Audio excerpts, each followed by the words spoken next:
Hi, அனைவருக்கும் வணக்கங்க. அனைவரும் மின்பற்றிருக்க இறைவனை வணங்குறேங்க. உலகத்திலேயே ரொம்ப ரொம்ப ரொம்ப ரொம்ப சந்தோஷமான விஷயம், எவ்வளோ கவலை இருந்தாலும் ஒரு நம்மளை மறந்து ரசிக்கிற ஒரு விஷயம் எதுன்னு கேட்டிங்கன்னா, குழந்தைகளுடைய இனம், மதம், ஜாதி, மதம், மொழி எல்லாம் கடந்து நாடு கடந்து ரசிக்கிற ஒரே விஷயம் அந்த குழந்தைகளோட சிரிப்பு தான். ஆனால் அந்த சில பச்சிலம் குழந்தைகளை வந்து ஐசியூவில், ஐஎம்சியில், சிசியூவிலலாம் வச்சு ட்ரீட்மெண்ட் கொடுக்கும்போது பார்த்தா இதுக்கெல்லாம் காரணம் யாருன்னு பார்த்தா அந்த தாய்மார்கள் தான். ஏன்னா இப்போ வந்து அந்த காலத்தில் வந்து நம்ம செக் பண்ணிக்கிறதுக்கு வசதிகள் கிடையாது. ஏதோ ஊனமாக பிறந்துருவாங்க, அதுக்கப்புறம் கஷ்டப்பட்டு அந்த குழந்தைங்களை வளர்க்க வேண்டிய சூழ்நிலை ஆகிடும். இப்போ டெக்னாலஜி ரொம்ப டெவலப்மெண்ட் ஆகிருக்கு. அப்போ கூட நிறைய பேர் கேர்லெஸ்ஸாக விட்டுட்டு சில குழந்தைங்கள வந்து அந்த துடிக்க ட்ரீட்மெண்ட்லாம் சிலது நரம்பில் குத்தி அந்த குழந்தைங்க துடிக்கிற காட்சிகள்லாம் பார்க்கும்போது ரொம்ப வருத்தமாக இருக்குங்க.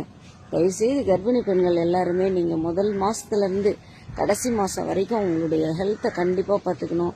அரசாங்கம் பல சலுகைகளை அறிவித்து நிறைய செக் பண்ணுறதுக்கெலாம் வசதி வாய்ப்புகள் கொடுக்குறாங்க, சத்துணவு கொடுக்குறாங்க. தயவுசெய்து வந்து இதுக்காக காசு இல்லை அது இல்லைன்னு சொல்லி உங்களுடைய குழந்தையுடைய வளர்ச்சியை பார்க்காம விட்டுறாதீங்க.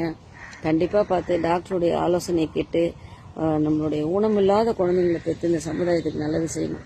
இந்த குழந்தைங்களை துடிக்க விடுறதுல ரொம்ப மனசு வருத்தமாக இருக்குது. ஓகேங்களா? கர்ப்பிணி பெண்கள் ரொம்ப கேர்ஃபுல்லாக இருங்க ப்ளீஸ். தேங்க்யூ.